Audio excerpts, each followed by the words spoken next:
Olha, eu vou dizer para os irmãos que eu fiquei dias preparando uma pregação sobre Ruth. Mas aí na quinta-feira o Senhor falou, não é, Ruth. Não é. Então eu creio que assim como Ele falou comigo, Ele também vai falar com vocês, vai nos ensinar. Amém? Então eu gostaria que os irmãos abrissem a Bíblia no livro de Gênesis, no capítulo 50, versículo 22. E o tema dessa pregação é não vos conformeis. Amém? Todos acharam?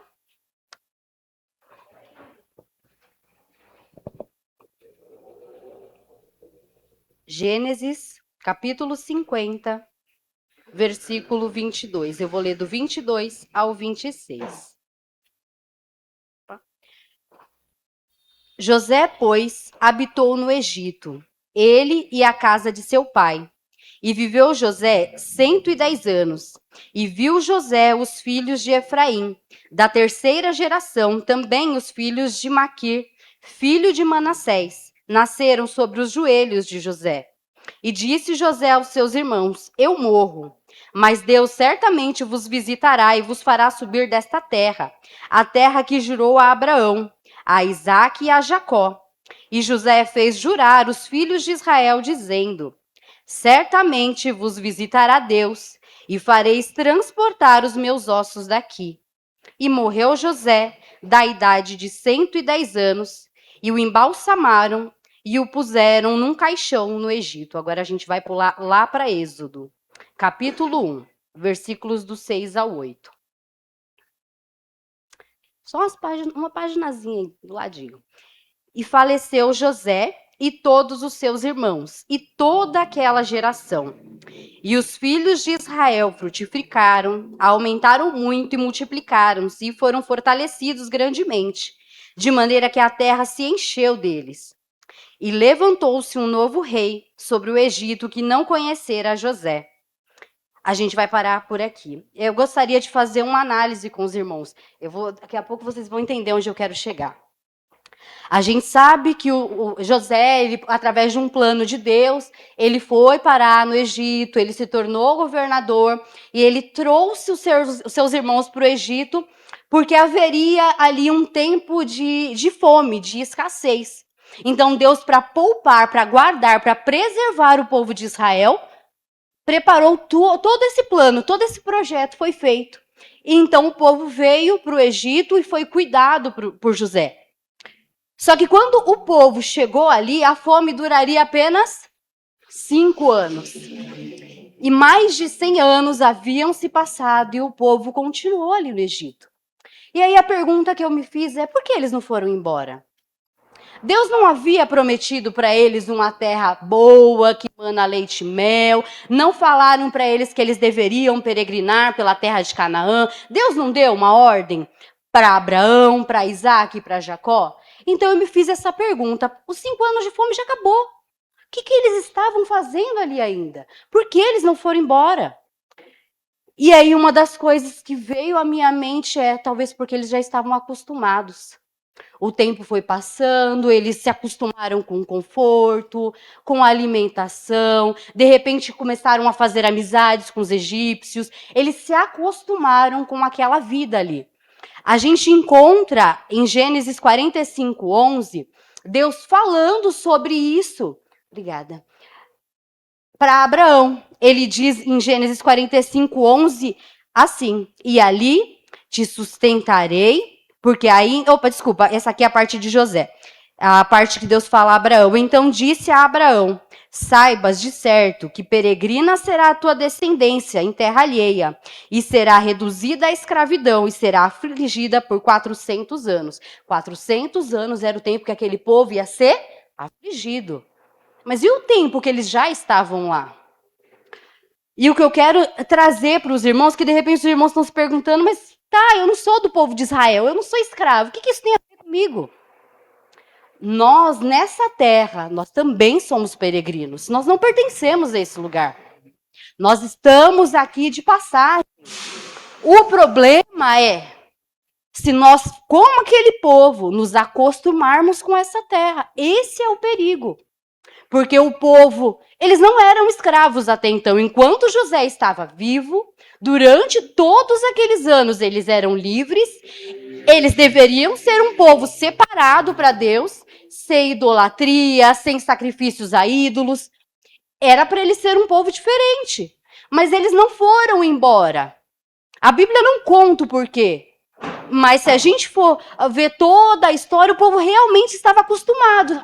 Tanto que eles até reclamam, saudade lá do tempo, no Egito, que a gente comia isso e aquilo. Ou seja, eles se acostumaram com aquela vida.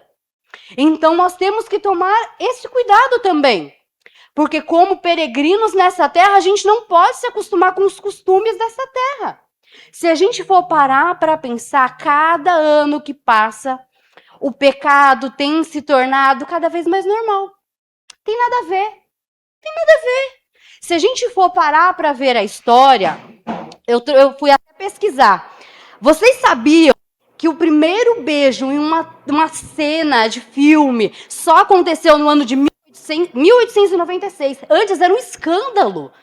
Ninguém se beijava na frente de ninguém. Hoje as pessoas fazem muito mais na frente da televisão. E é o quê? Normal. Antigamente, um beijo era um escândalo, era um espanto. Imagina que absurdo. Esse primeiro beijo trouxe várias divisões. Como que pode isso? Uns defendiam, outros não. Mas aos pouquinhos o pecado foi sendo introduzido na nossa sociedade. De pouquinho em pouquinho o pecado ele foi tomando forma. O pecado foi se tornando natural. A violência foi se tornando cada vez mais comum. Quantas vezes as pessoas viam alguém na rua passando fome, ouviam uma violência na televisão e ia para o joelho orar. Meu Deus, tem misericórdia daquela alma, olha como é que está esse mundo. Hoje em dia, mais um que morreu. Mais um morando na rua. Vamos, por caso, por exemplo, da pedofilia. Para a gente ainda é espantoso, mas tem países que já querem legalizar. O aborto. Quantos países não já legalizaram o aborto? Gente, isso tudo é pecado. Todas essas coisas são pecado. Mas para o mundo tem se tornado cada dia mais o quê? Comum. Inclusive dentro de muitas casas e dentro de muitas igrejas. As pessoas têm se acostumado tanto que elas começam a conviver com o pecado sem perceber que é pecado, como se não fosse pecado. Esse foi o problema do povo. Tanto que se a gente for analisar, eles só foram clamar a Deus depois que o cinto apertou muito.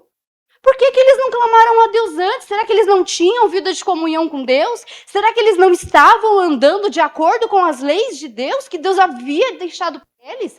Eles eram um povo separado.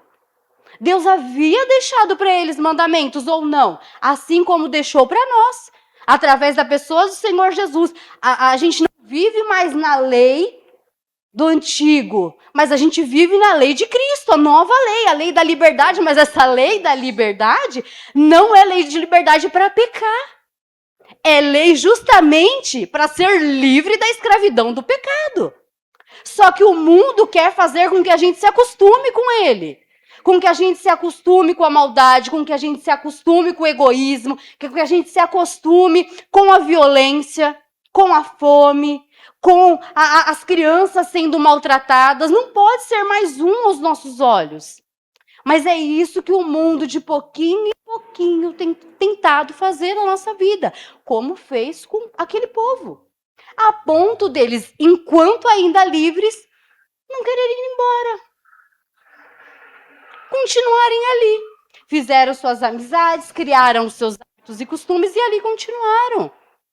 Então, que nós estejamos alertas, atentos quanto a isso. O que nós temos colocado diante dos nossos olhos. O que nós temos colocado nos nossos lábios. O que nós temos deixado entrar no nosso ouvido. Porque ainda que pareça, tem nada a ver. De pouquinho em pouquinho, essas coisas vão penetrando na nossa mente, no nosso coração e vão se tornando cada vez mais comuns. Comum, cada vez mais normal, habitual. Então, Paulo, inclusive, nos deixa um ensinamento. Lá em Romanos, No capítulo 12, se vocês quiserem abrir, Romanos capítulo 12, versículo 1 e 2. Veja que lá atrás ele já fazia esse alerta, mas ele também serve para nós hoje. Rogo-vos, pois, irmãos, pela compaixão de Deus, ele está dizendo, pelo amor de Deus, que vocês apresentem os vossos corpos em sacrifício vivo, santo e agradável a Deus, que é o vosso culto racional. E não sejais conformados com este mundo, mas sede transformados pela renovação do vosso entendimento, para que experimenteis qual seja a boa, agradável e perfeita vontade de Deus. E eu fui pesquisar no dicionário normal o que é conformar. Conformar é o mesmo que tomar forma, se ajustar, concordar com algo. E não é isso que o mundo tenta fazer? O mundo não vive dizendo que os cristãos eles são ultrapassados, que os cristãos são muito conservadores, que o mundo é outro. Não, o mundo pode ser outro lá fora, mas pra gente não, porque nós não somos dessa terra, nós não somos daqui. Nós não podemos nos conformar, e conformar não é ir pra rua brigar. É não estar em conformidade, é não se amoldar, é não se ajustar àquilo que o mundo quer apresentar para a gente como normal. Nós não podemos aceitar isso.